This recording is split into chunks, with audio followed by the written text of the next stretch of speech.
Students, माझ्या या online क्लासेसमध्ये तुम्हा सर्वांचं स्वागत आहे. तर विद्यार्थी मित्रांनो, आज आपण मॅथमॅटिक्सच्या 8वी ते 10वीच्या अभ्यासक्रमामध्ये काय काय फरक आहे, काय साम्य आहे किंवा काय सारखेपणा आहे आणि त्याचं जे पुस्तकाचं स्ट्रक्चर आहे ते कसं आहे, त्यानंतर 10वीची मार्किंग स्कीम, 9वी-10वीची मार्किंग स्कीम काय आहे, याबद्दल थोडीशी माहिती आपण घेणार आहोत, जेणेकरून आपल्याला जो पुढचा अभ्यास आहे तो करताना त्याची थोडीशी मदत होईल. तर चला मग आपण सुरू करूयात आपला आजचा class. So let us see the similarities and differences in the syllabus of mathematics of class 5th to 8th, class 9th and class 10. Students, we know that up to 8th class only one book of mathematics is there. From class 9th, mathematics is divided into two parts as mathematics part 1 and mathematics part 2. The class 9th has two term exams and the final result is calculated on the basis of these term exams. म्हणजे आपला जो हा गणिताचा अभ्यासक्रम आहे तो 9वीचा जो अभ्यासक्रम आहे त्याच्यामध्ये थोडासा वाढवलेला अभ्यासक्रम आहे. त्यामुळे तो दोन भागांमध्ये विभागलेला आहे आणि त्याला आपण एकाला अल्जेब्रा एकाला जॉमेट्री म्हणतो, किंवा आता नवीन पद्धतीनुसार अल्जेब्रा जॉमेट्री म्हणण्याच्या ऐवजी त्याला मॅथमॅटिक्स पार्ट 1 आणि मॅथमॅटिक्स पार्ट 2 असं म्हटलेले आहे. कारण काय, तर आपण हे जे पुढे गेल्यानंतर आपल्याला लक्षात येईल की हा जो पार्ट आहे त्यात आपण पूर्णतः असं वेगळं नाही करू शकत. अल्जेब्रा पूर्ण वेगळा, जॉमेट्री पूर्ण वेगळा असं न करता ते इंटर रिलेटेड आहे आणि त्यामुळे आपण त्याला अल्जेब्रा जॉमेट्री म्हणण्याच्या ऐवजी मॅथमॅटिक्स पार्ट 1 आणि मॅथमॅटिक्स पार्ट 2 असं म्हणणार आहोत. तर हे या 9वी-10वीच्या अभ्यासक्रमाचं वैशिष्ट्य आहे की याच्यामध्ये जो मॅथमॅटिक्सचा सिलेबस आहे तो थोडासा वाढवलाय आणि त्याचे दोन भाग केलेले आहेत. तर दुसरा एक फरक असा आहे की 9वीला जे आहे त्या दोन टर्म एक्झाम घेतल्या जातात आणि म्हणजे फर्स्ट टर्म एक्झाम आणि सेकंड टर्म एक्झाम, आणि त्याचा जो रिझल्ट आहे तो अॅन्युअल असेसमेंटच्या फॉर्म मध्ये आपल्याला ॲव्हरेज मध्ये त्या दोन्ही टर्मचे आपल्याला ॲव्हरेज कॅल्क्युलेट करून रिझल्ट दिला जातो. म्हणजे आपला जो फायनल रिझल्ट आहे तो या दोन्ही टर्म एक्झामच्या बेसिसवर कॅल्क्युलेट केला जातो.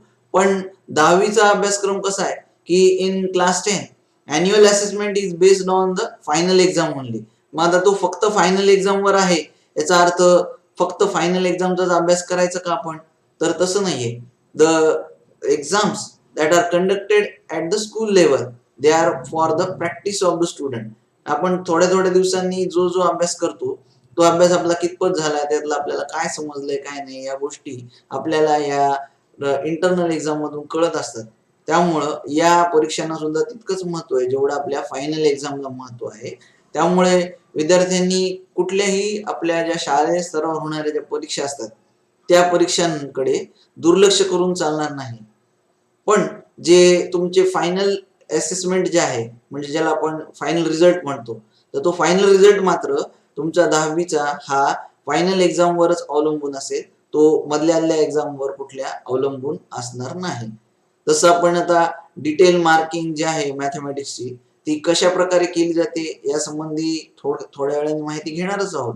पण आपण सध्यापुरतं एवढं लक्षात ठेवलं पाहिजे की आपली जी फायनल एक्झाम आहे ती मात्र आपल्यासाठी सर्वात महत्वाची एक्झाम आहे. त्यानंतर ही जी फायनल एक्झाम आहे, this final exam is conducted by SSC board. SSC board म्हणजे स्टेट सेकंडरी बोर्ड, जे आपलं महाराष्ट्र शासनातर्फे चालवलं जाणारे जे बोर्ड असतात त्या बोर्डाची ही परीक्षा असते आणि त्या बोर्डाची परीक्षा असल्यामुळे या परीक्षेला जास्त महत्व आहे. कारण हा जो पेपर असतो तो पूर्ण थ्रूआउट बोर्ड महाराष्ट्र हा जो पेपर आहे तो पेपर सगळीकडे सारखाच असेल आणि त्यामुळे त्या पेपरची जी लेवल आहे त्या पेपरची लेवल ही सगळ्या महाराष्ट्रातल्या विद्यार्थ्यांची, म्हणजे ग्रामीण भागातील विद्यार्थी असतील, शहरी भागातील विद्यार्थी असतील, वेगवेगळ्या मीडियमचे विद्यार्थी असतील, या सगळ्या विद्यार्थ्यांचा विचार करून हा पेपर काढला जातो. त्यामुळं हा जो पेपर आहे तो सगळ्या महाराष्ट्रामध्ये एकच असेल. तो जसं आपल्या शाळांमध्ये ज्या परीक्षा घेतल्या जातात त्या परीक्षांपेक्षा हा पेपर थोडासा वेगळा असतो आणि या परीक्षेला आपण जे फर्दर ऍडमिशन्स असतात आपले 11वी-12वीचे, त्या ऍडमिशनसाठी या मार्कांचा विचार केला जातो आणि त्यात मॅथमॅटिक्स हा एक महत्त्वाचा विषय आहे. त्यामुळे आपण या परीक्षांकडे विशेष करून लक्ष दिलं पाहिजे, हे या ठिकाणी सांगणं महत्त्वाचं आहे. त्यानंतर आपण आता बघूयात की what is the marking scheme of class 9th and 10th. 9th and 10th असं का घेतलंय, कारण दोन्हीची मार्किंग स्कीम जवळपास सारखीच आहे. त्यामुळे आपण जर का एका वर्गाची मार्किंग स्कीम समजून घेतली आणि मॅथमॅटिक्स 1 ची जर समजली तर आपोआपच आपल्याला मॅथमॅटिक्स 2 ची मार्किंग स्कीम सुद्धा समजून जाईल. त्यामुळे आपण इथं या दोन्ही वर्गांचा एकत्रित अभ्यास इथं पाहतोय. तर mathematics 1 has overall 50 marks and out of that 50 marks, internal assessment is having 10 marks, and the written exam that is conducted at the end of the year carries 40 marks. Means 40 marks for the written exams and 10 marks for the internal assessment. So thereby there are 50 marks for mathematics 1. Out of the 10 marks of internal assessment, 5 marks are given for homework, and the 5 marks are given for objective exam or practical exam.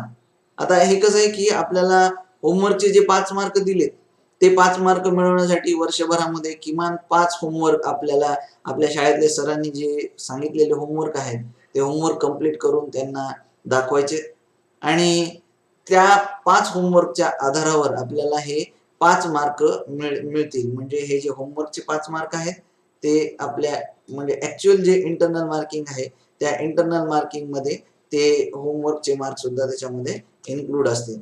त्यानंतर हे जे return एक्झामचे marks आहेत ते return एक्झामचे marks आपले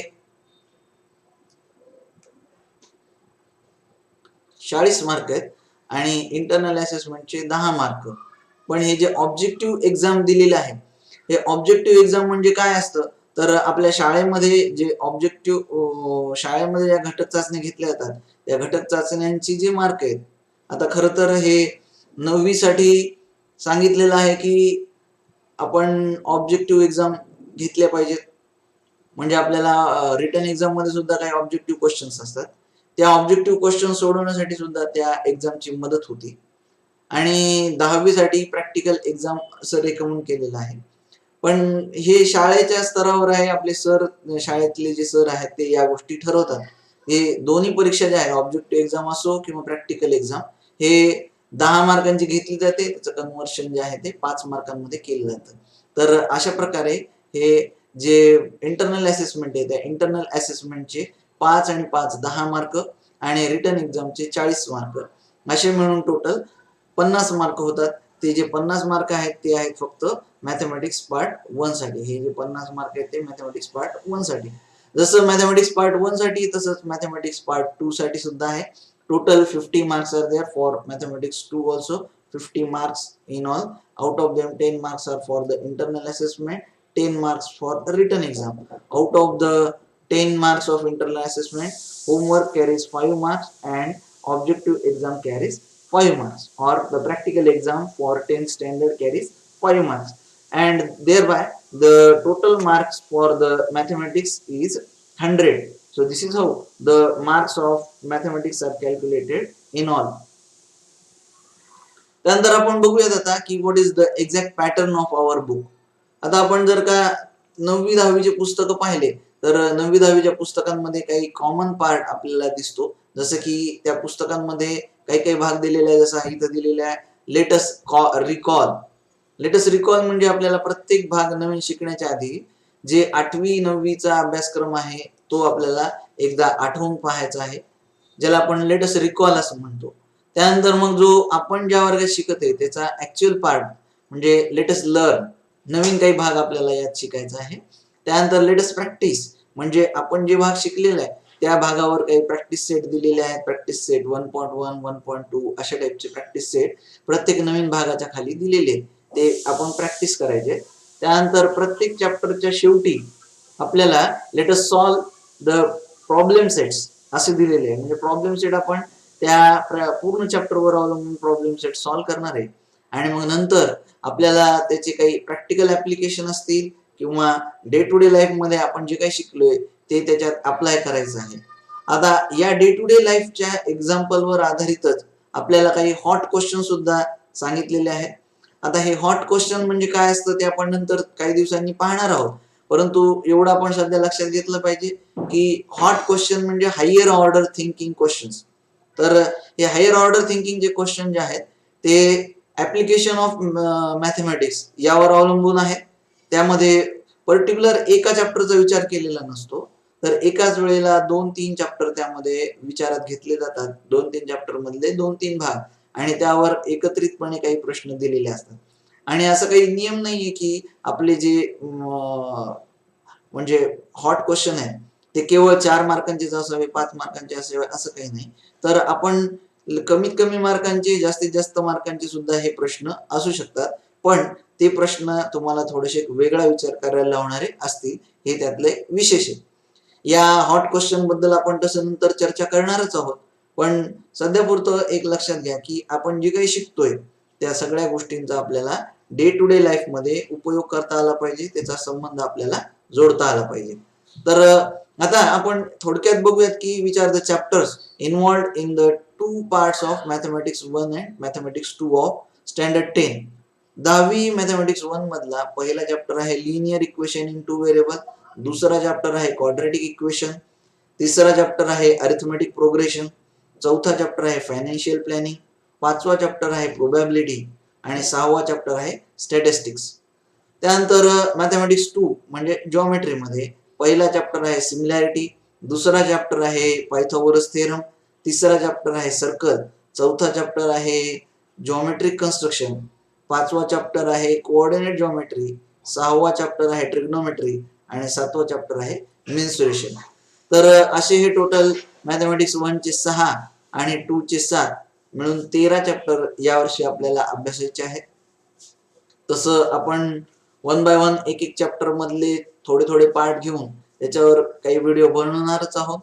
तुर्तास आपण या ठिकाणी थांबत आहोत.